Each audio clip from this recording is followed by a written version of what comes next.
Oke. Terima kasih teman-teman semuanya. Pada malam ini kita ini akan belajar ya terkait dengan full stack web developer. Tapi sebelumnya perkenalkan dulu, nama saya Anang Sucipto dari Edelweb ya. Dalam materi kali ini kita akan belajar terkait dengan full stack web developer. Mungkin sebelum saya masuk ke materi, setidaknya saya akan memperkenalkan terkait dengan kenapa kita harus belajar materi ini, tujuannya nanti buat apa. Mungkin sebagian besar dari teman-teman semua sudah pernah belajar terkait dengan full stack web developer ini. Sudah? Beberapa sudah pernah belajar atau sudah pernah memahami tentang ini atau bagaimana? Beberapa doang, Pak, sedikit. Oh, beberapa doang sedikit. Oke lah. Berarti saya anggap ini kita belajar dari awal lagi ya. Jadi intinya kenapa kita belajar full stack web developer itu yang pasti ya, yang pasti ini sebagai senjata kita sebenarnya bagi seseorang yang nanti setidaknya pengen menjadi seorang profesional dalam full stack ini harus menguasai beberapa bahasa pemrograman yang nantinya bisa dikembangkan secara individu maupun nanti tim gitu ya. Full stack sendiri nanti ini adalah pengembangan perangkat lunak ya, di mana nanti tujuannya adalah kita membuat sebuah aplikasi dalam bentuk web. Mungkin selama ini teman-teman yang sudah pernah belajar terkait dengan pembuatan aplikasi, mungkin bisa dari mobile, mungkin bisa dari desktop. Nah, kalau yang full stack ini cenderung arahnya adalah untuk pembuatan aplikasi web ya. Tumpukan teknologinya atau stack-nya ini mengacu pada kombinasi bahasa pemrograman atau istilahnya itu kerangka kerja lah dalam bentuk framework. Sekarang mas banyak sekali framework ya. Mungkin ada yang tahu tentang CI, ada yang tahu tentang Laravel, itu sebagian dari bahasa framework. Nah, yang nanti perlu kita pahami sebagai seorang full stack developer ini, yang pertama harus paham tentang front end atau tampilan depan. Ini biasanya tampilan depan itu dikonsumsi untuk publik. Nanti gitu. Ya bentuknya website tapi aplikatif tapi bisa dilihat oleh publik. Ada juga yang nanti sifatnya adalah back end. Back end ini biasanya ya itu dari sisi server untuk mengelola. Itu tahapan-tahapan nanti yang harus kita pelajari. Kemudian harus paham tentu tentang basis data. Ya, paham betul tentang basis data. Ini nanti terkait dengan pengolahan database dan sebagainya.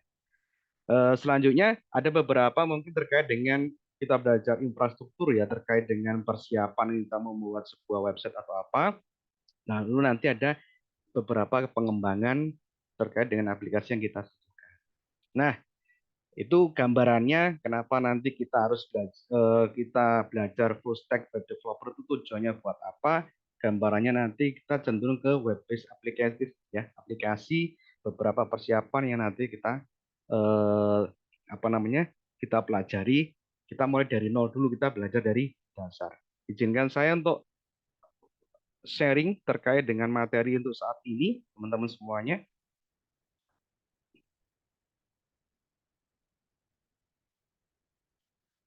Nah, dari beberapa materi mungkin ya, ini saya minta izin untuk share screen dulu.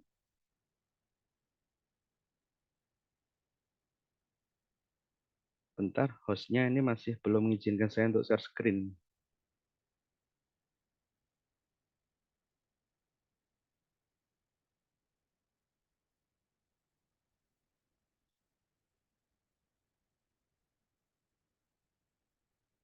Oke. Mungkin sedikit saya kasih gambaran ya. Ini saya belum diizinkan untuk share screen. Coba, coba koordinasi dulu.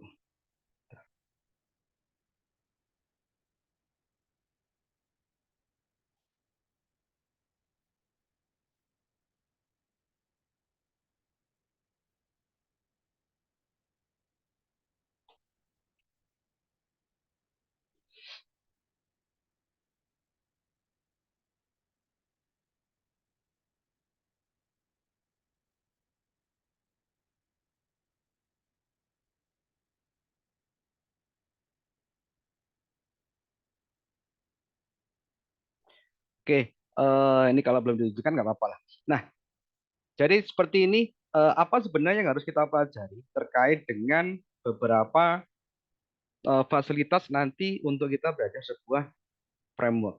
Framework ini kaitannya dengan bagaimana nanti mengelola yang namanya full stack web developer. Nah, di awal ini yang mungkin teman-teman perlu pahami adalah ya, kita paham dulu tentang namanya website.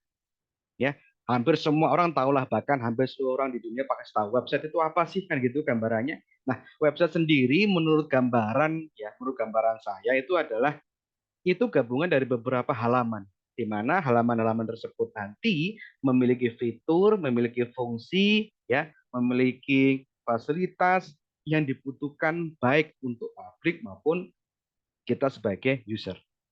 Contoh gitu. Nah, karena website sendiri ini nanti membutuhkan sebuah domain, di mana domain ini mungkin teman-teman tahu lah. Kalau kita dengar mungkin istilahnya adalah .com, .net, .org. Nah, intinya itu adalah semua adalah domain. Kalau kita bicara domain, ya, domain ini nanti ada yang versi online, ada yang versi offline.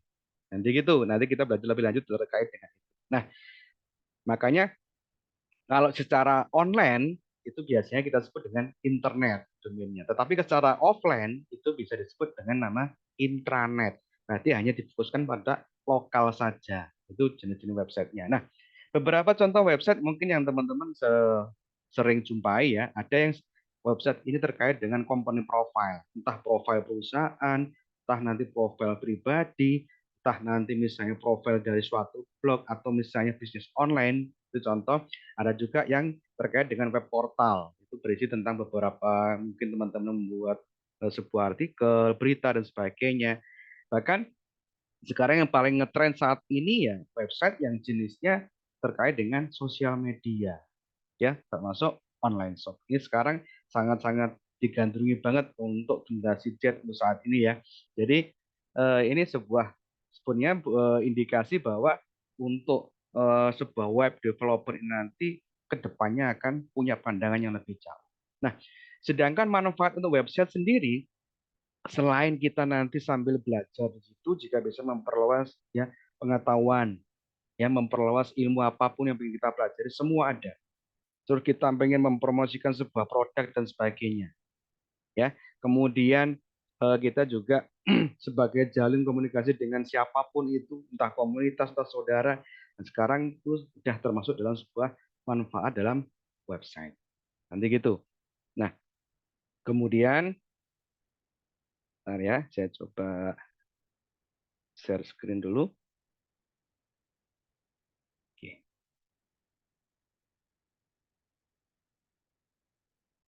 Nah, kemudian ya, ini cara kerja sebuah website ya. Cara kerjanya seperti apa? Nah, ini yang paling penting teman-teman, bahwa dalam sebuah website itu nanti ada dua kategori. Kategori yang pertama adalah kategori sebagai klien. Gambarannya klien itu hanya sebagai penikmat, ya, hanya sebagai audiens, menikmati hasil sebuah website seperti apa. Itu klien dan audiens. Apakah klien itu tidak bisa nanti juga ikut integrasi dalam sebuah aplikasi tersebut? Bisa. Contoh, kita register sebagai user, kita login sebagai user, kemudian menjalankan beberapa fitur punya user. Contoh misalnya kita beli barang dan sebagainya, itu juga integrasi antara user dengan server tadi sebagai klien. Nah, klien ini nanti biasanya diakses ya dalam beberapa browser yang disediakan. Sekarang macamnya browser kan banyak ya, tergantung nanti teman-teman menggunakan yang mana yang paling misalnya paling enak lah, paling ringan lah, yang misalnya paling compatible dengan device-nya masing-masing. Ini salah satu contoh, ada yang mau kita gunakan Mozilla, kita gunakan mungkin Google Chrome, ada juga menggunakan Safari dan sebagainya. Ya, ini contoh-contoh. Nah, kemudian yang dari sisi server itu bagaimana? Nah, server di sini hanya sebagai pengelola. Jadi semua yang terkait dengan fitur, kemudian terkait dengan apapun yang ditampilkan dalam sebuah front end tadi yang dinikmati klien, itu semua pengaturannya berada dari sisi server. Nah, di server inilah nanti cenderung seorang full stack developer harus paham betul tentang terkait pengolahan database, karena sebagai kontrol pusatnya penyimpanan data itu ada dari sisi server. Nah, ini contoh. Nah, Kemudian ya, eh, nah ini yang saya bilang tadi kita belajar terkait dengan internet, berarti yang ada domain dan sebagainya, ada juga yang nanti sebagai lokal. Lokal itu hanya dinikmati hanya intranet saja. Gambaran seperti itu.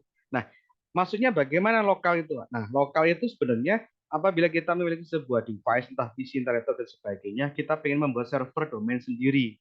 Ya, sehingga server inilah nanti kita install di komputer kita.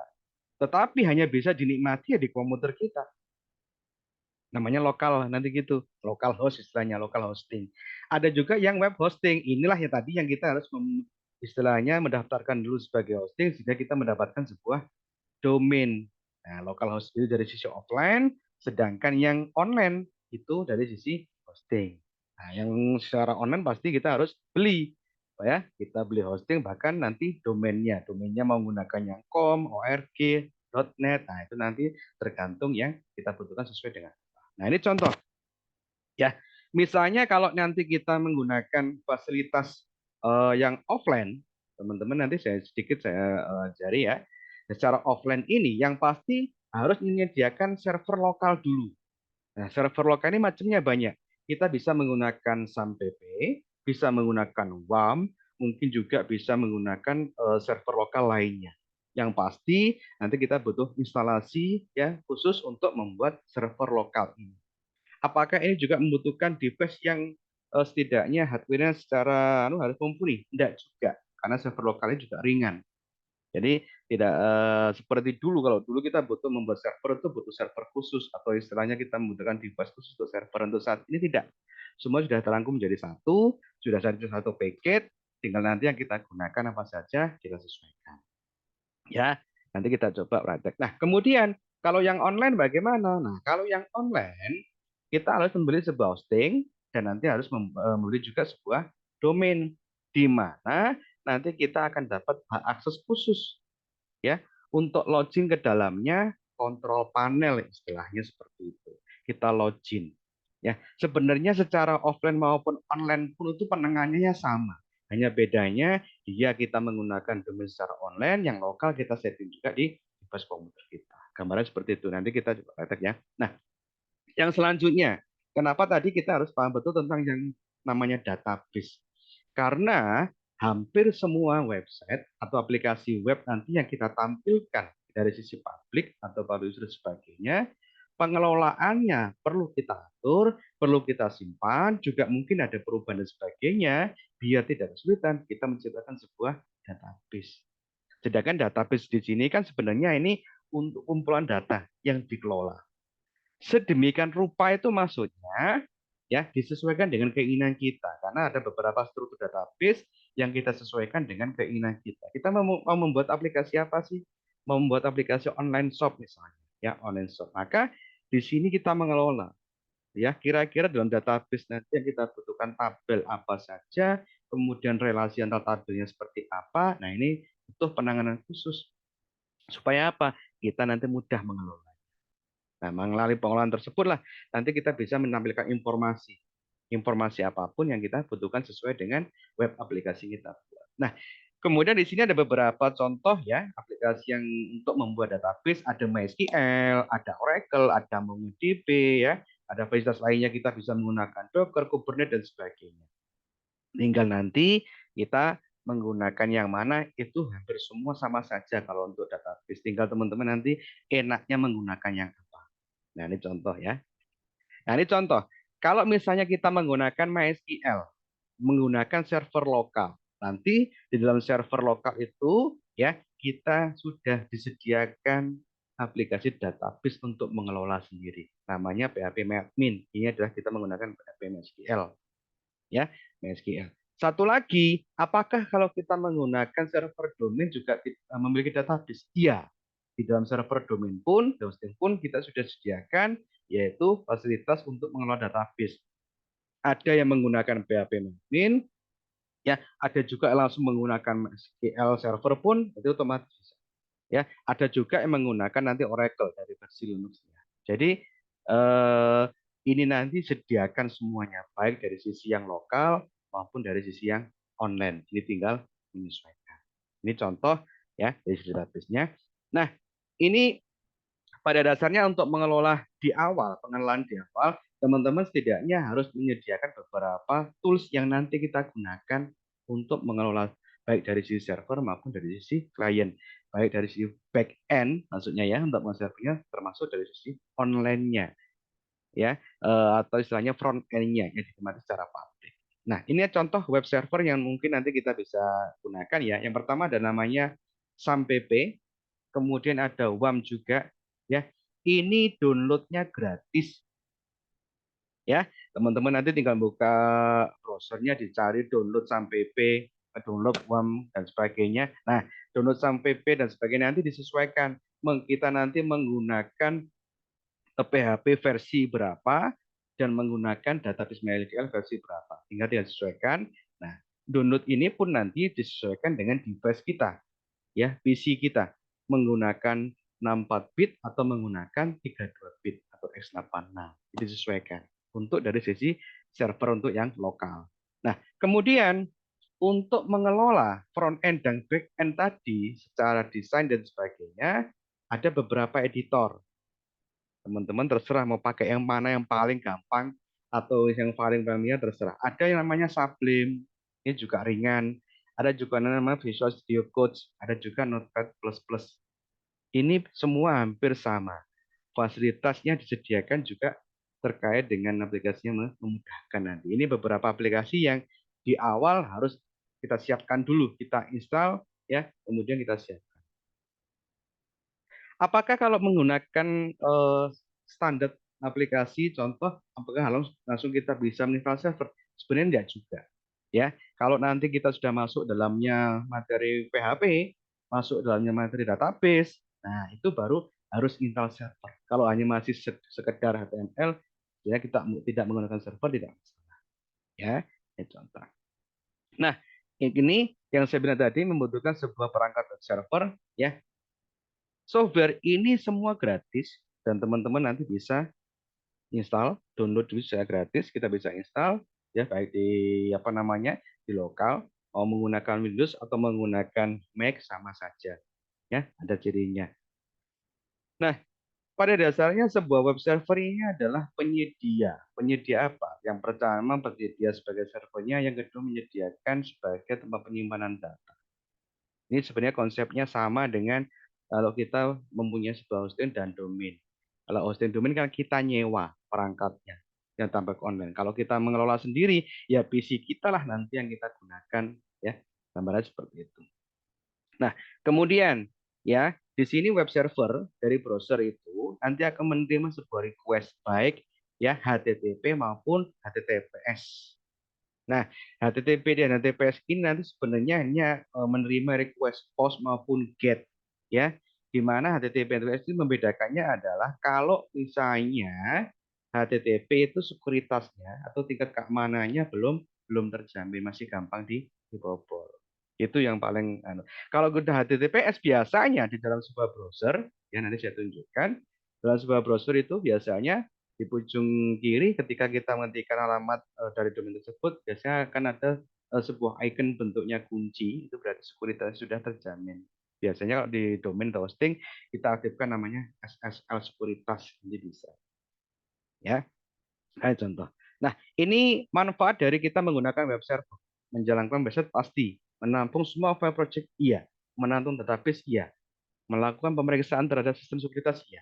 Jadi kita bisa mengatur sekuritas siapa yang boleh masuk, siapa yang hanya bisa melihat saja read only, nanti gitu.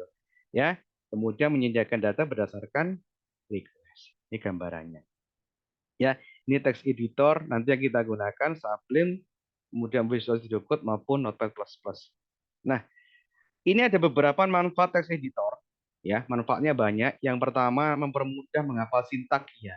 Karena misalnya teman-teman nyekrip dan sebagainya, wajar lah kita mungkin nggak hafal semua sintaksnya. Tapi dengan bantuan ini, kita mungkin hanya ngetik beberapa ya karakter, udah muncul sintaksnya, tinggal melanjutkan. Yang lebih enak nanti ya. Kemudian kita bisa mencari sebuah file atau folder dengan sangat gampang, yaitu editor. Kemudian juga membantu kita untuk melihat struktur folder. Iya, Karena nanti kita membuat sebuah aplikasi website itu pasti ada banyak struktur folder maupun subfolder di dalamnya, termasuk ada file yang isinya berupa source code ya atau bahasa script nanti gitu. Jadi nanti manfaatnya lebih banyak. Nah, di sini ya, ketika nanti kita membuat sebuah project di dalam localhost ya, setelah kita menginstal servernya, nanti akan saya praktekkan, kemudian akan menciptakan sebuah folder baru ya, baru nanti kita susun ya. Nah, ini nanti cara menjalankannya localhost new project, kalau database-nya adalah localhost php admin. Nah, ini coba nanti akan saya praktekkan dulu contoh yang ini ya, yang kita install server. Jadi teman-teman nanti saya share untuk cara instalasinya. Sebentar. Nanti harus mencari, ya kita cari dulu di sini. Kalau misalnya nanti teman-teman pengen install dari servernya, ya, misalnya kita mencari SAMPP ya. SAMPP usahakan sesuaikan ya. Kalau misalnya kita hanya sekedar belajar PHP, ya hanya belajar PHP, sesuaikan minimal kita menggunakan PHP 5 lah. Karena nanti kita menyesuaikan. Kalau misalnya kita menggunakan PHP versi 7 ke atas, tidak masalah. Ya, cari yang untuk Windows kita juga nggak masalah. Ya, misalnya di sini akan saya cari sampai p download gitu aja. Ya, for Windows nanti ketemu semua. Kalau misalnya, nah ini ada kan download sampai p. Nah, ini disesuaikan. Ada SMPP yang versi 8, sekian dan sebagainya. Kemudian PHP-nya PHP 8. Ini kalau misalnya kita misalnya menggunakan Linux, ini kalau kita misalnya menggunakan Mac dan sebagainya, ya pastikan untuk size-nya ini kita sesuaikan. Device kita menggunakan 64 bit atau menggunakan 32 bit. Nah, ini pastikan. Sehingga nanti kalau sudah selesai ya misalnya ya, kita install dan sebagainya, ya otomatis nanti hasilnya teman-teman ya kalau misalnya setelah di download selesai ya nanti hasilnya itu bisa kita install langsung kemudian ya kita bisa sediakan beberapa file. Misal ini ya kebetulan saya sudah install nanti kalau kita praktek installnya lumayan agak lama sih nanti ya cuma teman-teman dulu itu langsung diinstal aja nanti diarahkan ke folder tertentu terserah ya. Kalau misalnya nanti, ini coba saya tutup ya, saya bagikan share-nya, bentar. Nah, misalnya saya nanti pengen install, ya, saya tempatkan di drive C misalnya. Karena nanti ketika teman-teman install, ya, itu posisinya nanti diarahkan ke drive yang bersangkutan. Contoh di drive C nanti setelah install selesai, otomatis akan tercipta sebuah folder baru namanya SAMPP. Ya, di dalam SAMPP ya, itu ada satu folder di mana folder tersebut itu sebenarnya ditempatkan untuk nama domain. Kalau kita membeli secara online ya, itu nanti biasanya akan ditempatkan dalam sebuah domain. Domainnya namanya apa? Nah, di dalam localhost ini, dalam lokal ini, semua domain nanti diletakkan di dalamnya folder htdoc. Semua domain akan diletakkan dalam folder htdoc. Jadi domain apapun itu nanti akan ada di sini. Suatu misal ya, kita bikin sebuah domain baru. Ya, kita bikin sebuah domain baru, saya bikin new folder. Folder ini misalnya namanya adalah ini ya, latihan eduwork, misalnya gitu. Ya. Nah, ini ya, kita seperti ini sudah sama hanya kita membuat sebuah domain. Cuma secara lokal ya, ini kita tidak bisa menentukan dia menggunakan com, kita menggunakan misalnya org, kita menggunakan .net, bisa karena secara lokal. Nah, kemudian untuk menjalankan servernya bagaimana? Tadi kan kita masuk dalamnya SAMPP tadi, kemudian htdoc ini sebagai pusatnya domain. Untuk menjalankan servernya setelah selesai install, ya di paling bawah itu ada namanya SAMPP Control X. Ya, saran saya ini lebih baik teman-teman menjalankan menggunakan administratornya. Jadi klik kanan, kita jalankan administrator, nanti akan muncul seperti ini, ya, akan muncul. Nah, seperti ini. Ini kita jalankan, start, nanti gitu. Oke, kita jalankan, startnya sampai selesai. Teman-teman bisa melihat share screen saya ini nggak? Yang jalankan SAM PP Control. Halo? Teman-teman bisa melihat share screen saya terkait dengan menjalankan SAM PP Controlnya? Oh, enggak bisa melihat. Bentar. Saya rubah share screen-nya ya. Bisa, Mas.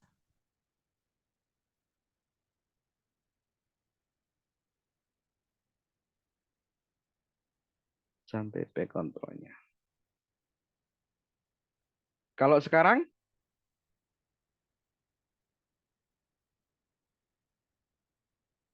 Kalau sekarang bagaimana? Sudah melihat?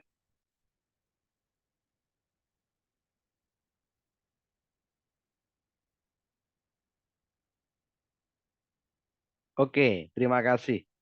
Jadi, ya, ketika tadi menjalankan SAMPP control, dia akan muncul seperti ini. Ini saya ulangi ya. Akan muncul seperti ini. Sehingga nanti kita jalankan dulu servernya. Yang pertama kita jalankan Apache dulu. Ya, Apache ini adalah server untuk kita nanti meng-create PHP. Yang kedua, kita menjalankan MySQL. Berarti nanti kita menjalankan untuk database MySQL. Oke, berarti ini udah jalan. Kalau sudah jalan, nanti kita close. Nah, sehingga kalau nanti saya close seperti itu, otomatis ya, saya coba ke dalam screen dulu ya. Ke dalam screen.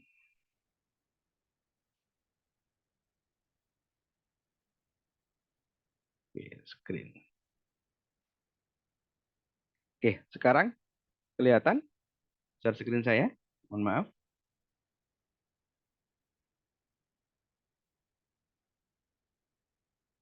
Oke ya, kelihatan ya. Oke. Nah,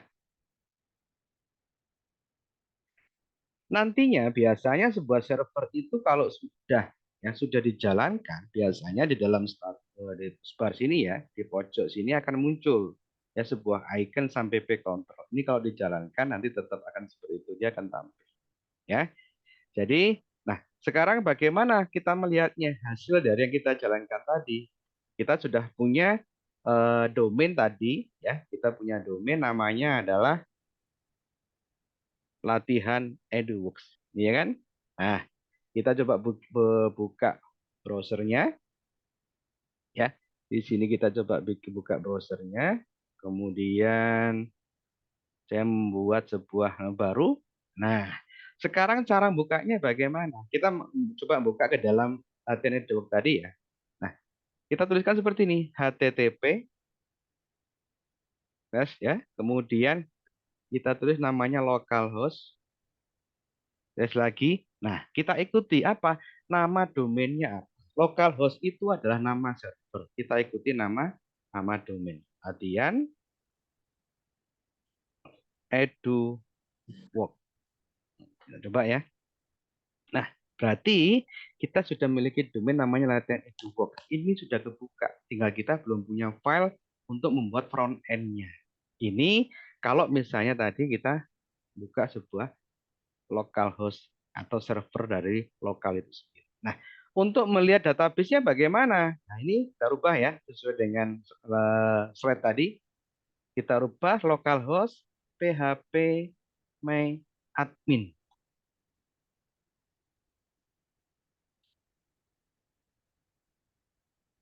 Oke, kita proses dulu localhost php my admin.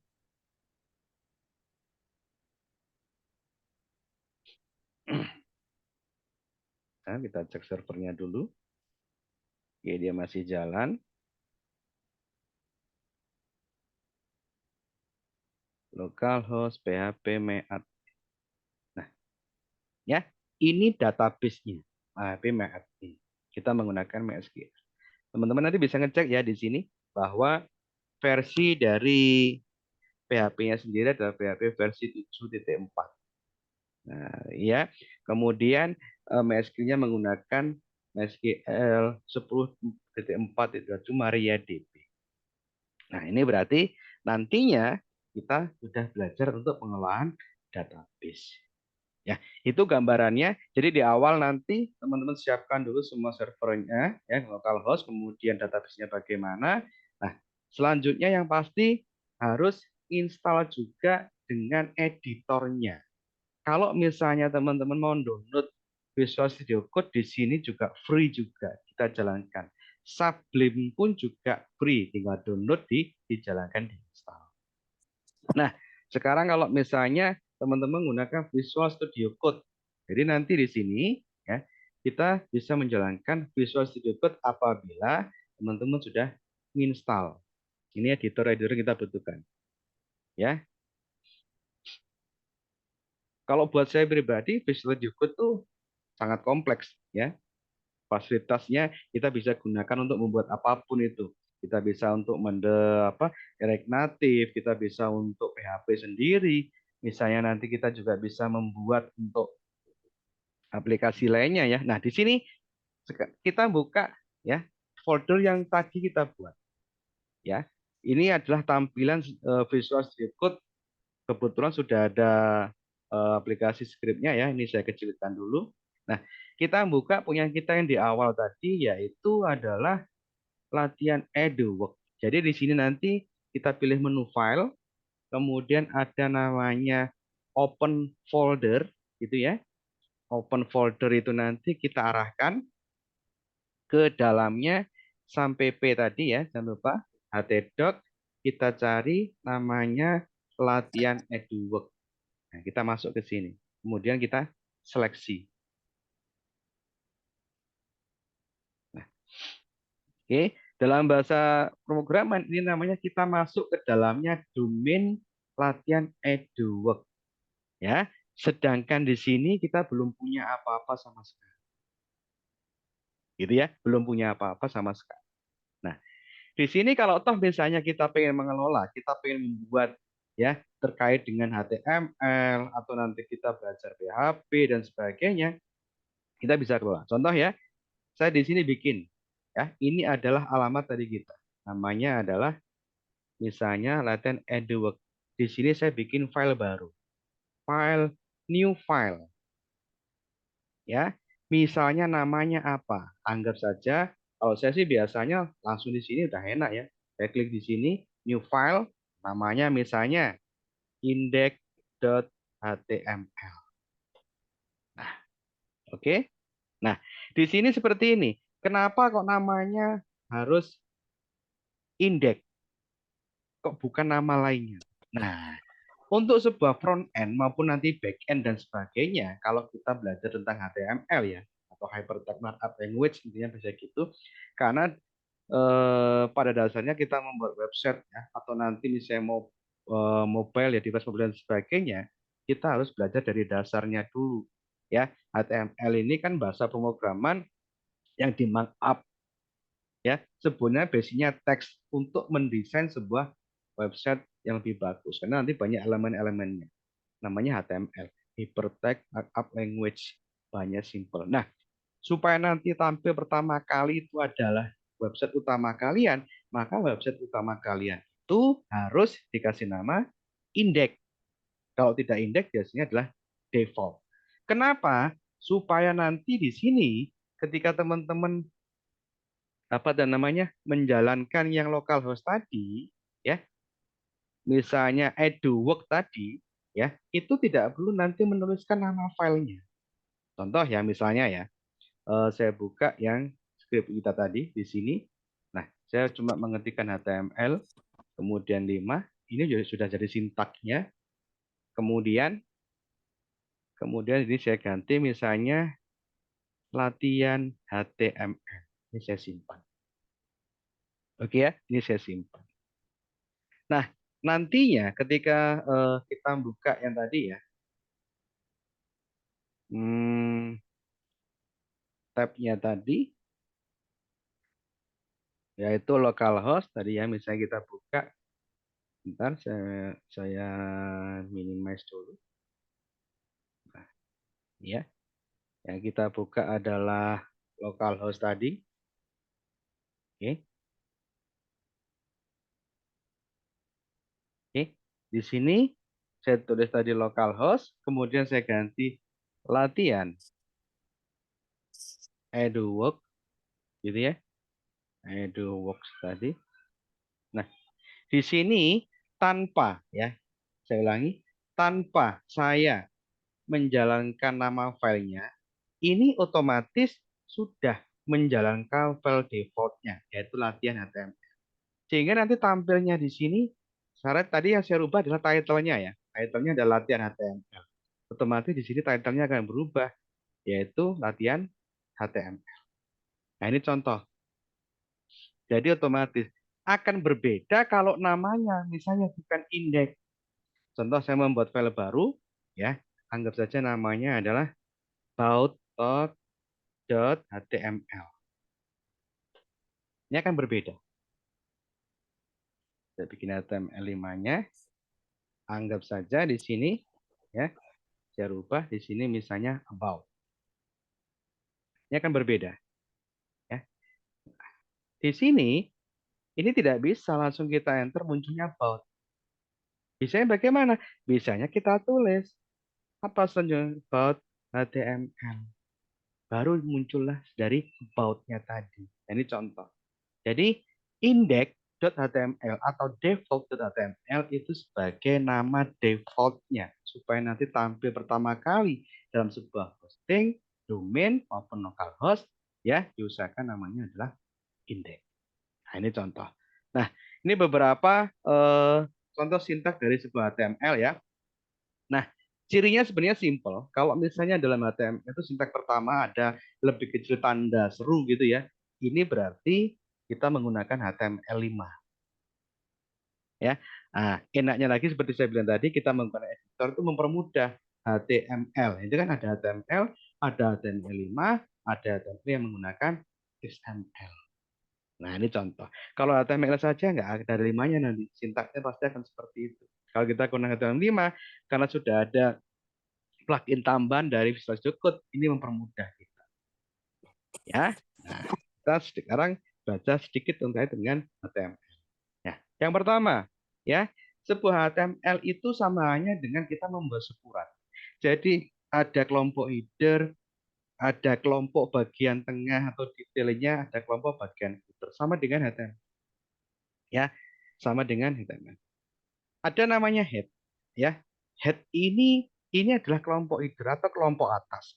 Kalau di dalam sebuah browser itu adalah kelompok yang menganut pada heading ya dari sebuah halaman, heading dari sebuah halaman. Nah, itu makanya di kelompok header. Nah, kemudian di kelompok heading ini ada beberapa meta charset UTF-8. Ini maksudnya kita menggunakan konversi paling rendah UTF-8 supaya bisa diterima untuk semua device.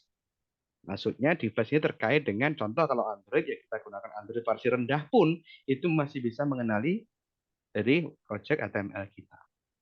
Karena UTF ini ada 8, 16 bit, ada 3 bit dan sebagainya. Semakin besar ini, maka kompatibelnya untuk device akan semakin besar. Tidak semua device dengan apa namanya tipe yang rendah bisa menerima. Kayak gitu, ya meta. Kemudian ada juga nanti di dalam meta ini, karena meta itu banyak ya. Kalau kita cek di sini, ada juga namanya meta yang fokusnya ini nanti terkait dengan kita menggunakan keyword. Nah, contoh. Ada meta yang menggunakan keyword. Fungsinya buat apa? Di keyword ini nanti tujuannya kalau kita membuat sebuah website, biar nanti bisa diterima, bisa gampang dicari di dalam search engine, maka perlu ditanamkan keywordnya apa saja. Termasuk deskripsinya apa saja. Ini nanti kaitannya dengan SEO, Search Engine Optimization, supaya website kita itu bisa gampang dicari dalamnya search engine. Search engine contoh Google Search ya, ada Bing Search dan sebagainya. Banyak ya, ini contoh. Nah, kemudian body. Body itu berarti bagian tengahnya. Tengah ini kalau di dalamnya sebuah halaman, itu ada bagian yang tengah. Bagian yang tengah.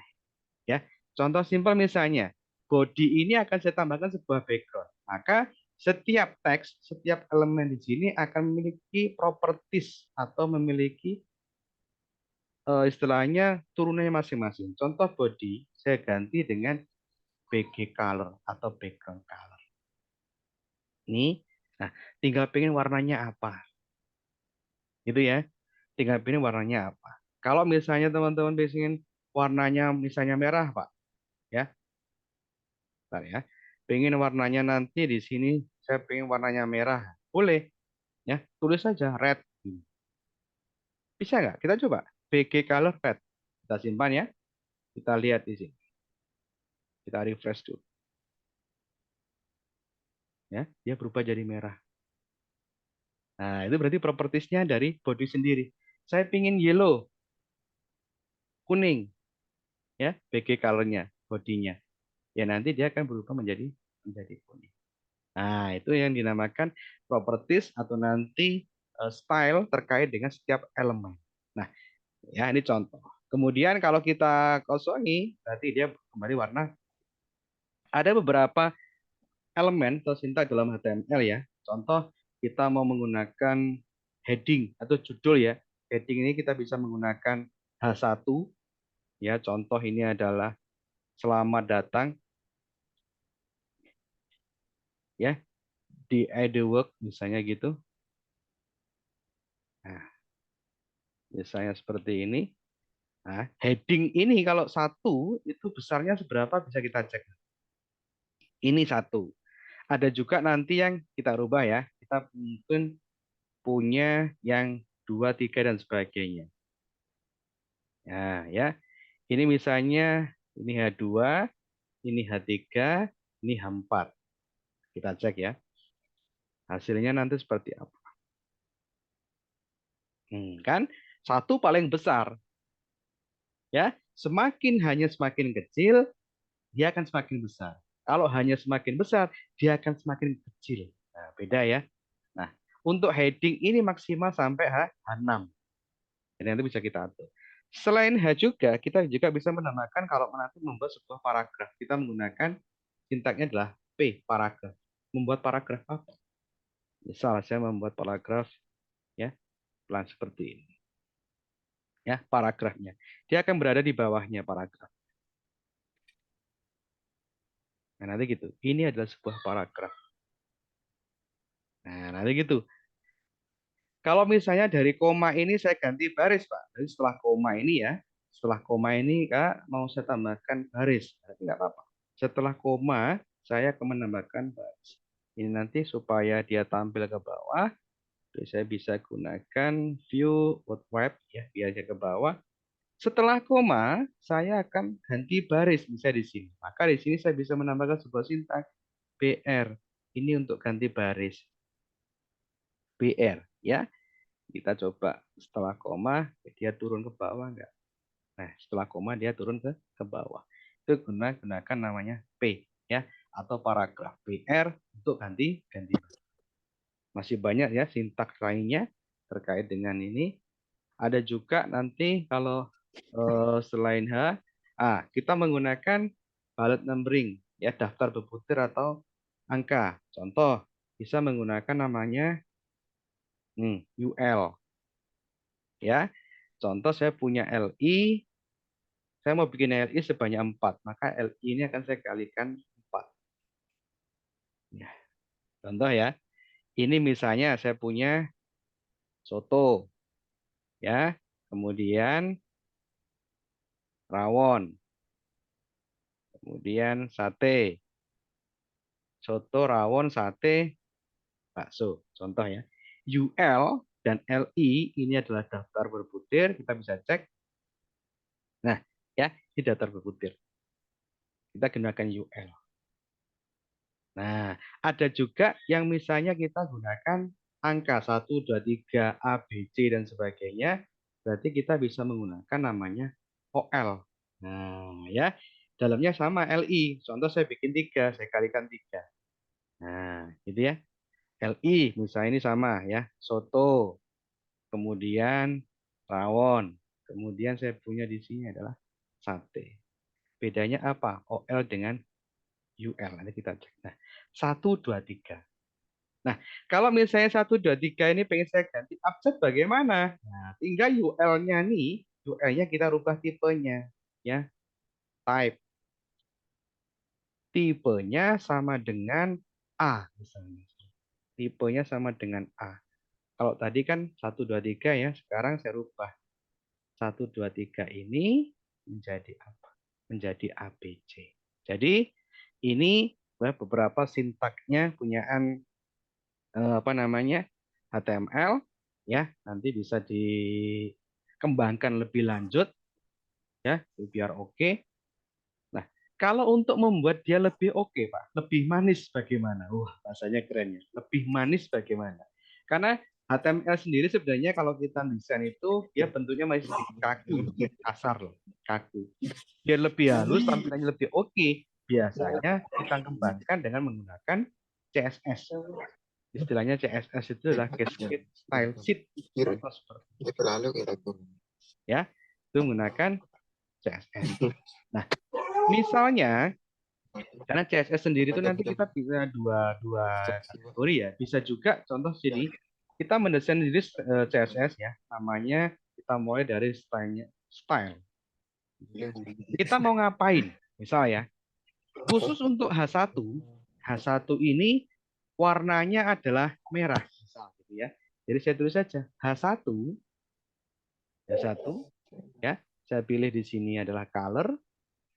Colornya warnanya adalah merah. Kita cari di sini banyak pilihannya. Color. Saya pengen brown, saya pengen misalnya warnanya ini, placement dan sebagainya. Itu boleh. Warnanya misalnya ini, untuk H1. Nah, ini mewakili. Jadi kita tidak perlu membuat properti sendiri. Ya, otomatis yang mengandung H1, dia akan berubah menjadi warna merah. Nah, ini contoh. Berarti H1 toh, Pak? Iya, H2 nggak bisa. Nggak bisa, karena kita punya H1. Akan berbeda kalau misalnya di sini kita deteksinya menggunakan kelas atau ID. Menggunakan kelas atau ID itu akan beda. Maksudnya bagaimana? Nah, contoh, ya. Di sini saya tambahkan sebuah kelas. Namanya kelas ini. Kelasnya namanya misalnya H1. Misal ya. Kemudian yang di sini, yang di bawah ini juga saya tambahkan kelasnya juga namanya H1 ya, yang H2 ini. Nah, di sini untuk membuat kelasnya saya tinggal merubah pengganti nama kelas atau ini adalah tanda titik. Itu adalah nama kelas. Sehingga nanti yang mengandung H1, kelas H1 semua warnanya akan menjadi warna merah. Misalnya seperti itu. Gitu ya. Itu akan beda. Berarti kalau misalnya H4 saya buatkan kelas ya, kelas namanya H1, apakah akan berubah menjadi merah? Harusnya iya, karena namanya kelasnya adalah H1. Ya, itu akan berbeda. Ini kalau kelas. Ada juga yang kita menggunakan ID. Kalau ID beda lagi, berarti misalnya H3. ID-nya namanya misalnya ya, aku. ID-nya aku. Nanti di sini teman-teman membuatnya akan beda menggunakan tag ini ya, class ini. Apa namanya? Aku. Aku mau ngapain? Aku warnanya saya rubah menjadi misalnya warna biru. Itu aku. Ya, begitu. Kemudian ada juga background color-nya. Background color-nya saya rubah juga. Ya, misalnya warnanya adalah cyan misalnya. Jadi ada juga background. Aku ini akan ada background-nya, termasuk ada warna font color-nya atau warna tulisannya. Nah, kan beda. Ya, itu istilahnya kita menggunakan kelas atau ID. Beda. Ya, nah, ini contohnya seperti itu. Nah, kemudian ya sedikit lagi tambahannya ya. Sebuah kelas atau misalnya ID ini kan secara langsung ini kita tampilkan di dalamnya indeks HTML. Ada juga nanti yang sebuah CSS ini kita sendirikan, kita simpan berbeda dengan halaman indeks. Yang pasti nanti di sini di dalam heading kita manggil saja kita menggunakan link CSS, gitu ya. Realnya, href-nya namanya style CSS. Ini bisa kita rubah sesuai dengan kemauan kalian, terserah namanya. Kalau misalnya ngikutin itu,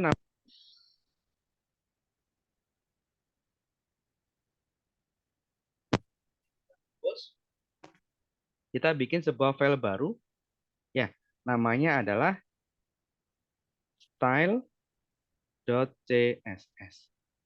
Misalnya gitu ya. Jadi namanya adalah style.css. Oke. Kemudian, ya ini kita copy yang tadi. H1 sama aku tadi. H1 sama kelas H1 sama ID aku. Nah, selama ini sudah dipanggil, ya, ini otomatis akan ngikut. Kalau ini tidak dipanggil, ya, otomatis kelasnya nggak akan berfungsi. Yang kita gunakan di sini tadi nggak akan berfungsi. Tetapi selama kelasnya ini kita panggil, ya link kelasnya ini punya CSS tadi kita panggil, namanya adalah style CSS, otomatis yang di sini akan tetap berfungsi. Nah, kira-kira seperti itu ya. Untuk pengenalan pertemuan pertama ini, saya ada waktu kurang lebih 5 menit untuk tanya jawab. Silakan, mungkin teman-teman ada yang mau ditanyakan. Oke, silakan. Dari teman-teman semuanya, mungkin ada yang mau ditanyakan atau kurang jelas. Boleh, silakan.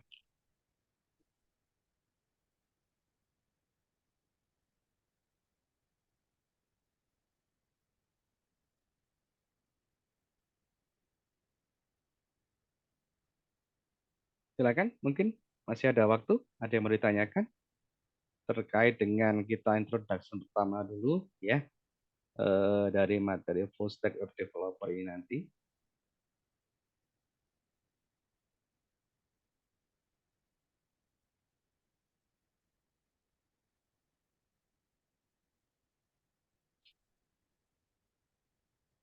Nah, untuk pertemuan kali ini ya, mungkin supaya nanti lebih mengena atau setidaknya bisa dipahami, teman-teman bisa mencoba ya, di mana nanti bisa kita kembangkan untuk pertemuan selanjutnya ya.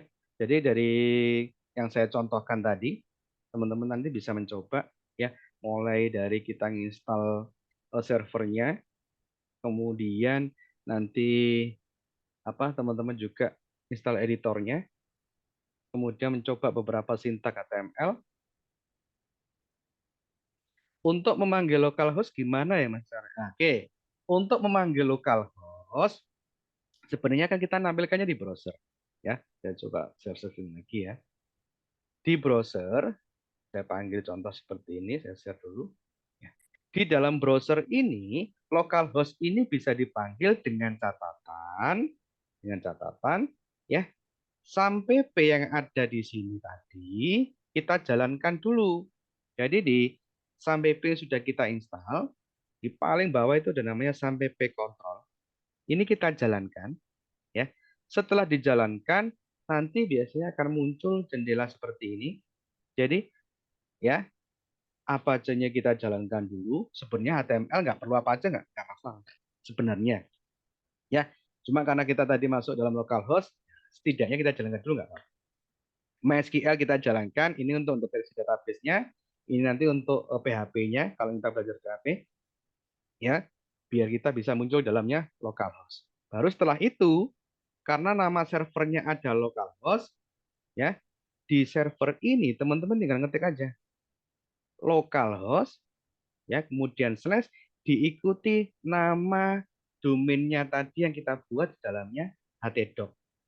Otomatis dia akan muncul dengan catatan, ya, dengan catatan yang kita jalankan ini sudah memiliki file namanya index.html supaya bisa dijalankan langsung. Nah, begitu ya. Itu gambarannya. Jadi langsung dipanggil. Oke, sebentar ya. Itu gambarannya. Sebentar, eh, saya permisi, sebentar Pak. Ambil charger dulu. Oke, silakan. Mungkin ada pertanyaan lagi.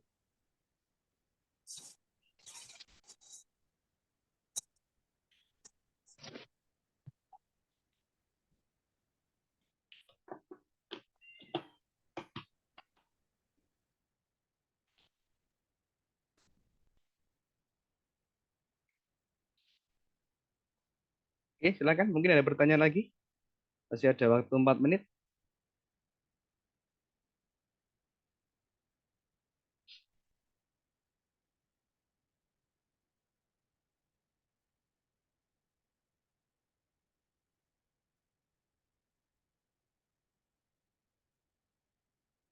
Untuk rekamannya ini apakah dibagikan atau bagaimana ya Kak? Oke, rekaman ini nanti ya nanti akan saya konfirmasikan ke tim EduWorks ya, apakah dibagikan atau tidak.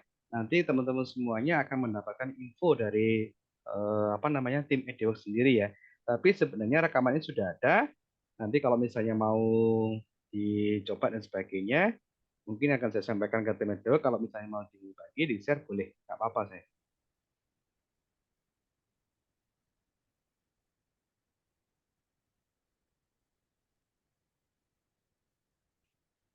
Oke, sambil saya mengingatkan bahwa eh, materi-materi free practice ini ya atau kelas free ini sebenarnya ini gambaran bagaimana nanti ke depannya kita pengen menjadi seorang full stack itu harus menguasai apa saja. Ini dasarnya dulu. Nanti pengembangannya kan lebih lanjut. Nah, dari sesi ini ya pertemuan pertama ini sebenarnya kalau teman-teman pengen lebih intens lagi ya belajar lebih jauh lagi entah nanti dari sisi full stack developernya maupun ke front end developernya terkait dengan materi mungkin kita belajar framework entah Laravel ya entah mungkin CI dan sebagainya bahkan untuk pengurusan database. Nah, topik-topik ini sebenarnya sangat lebih seru dan interaktif kalau nanti teman-teman bisa join lebih intens lagi ya di dalam full stack developer ini.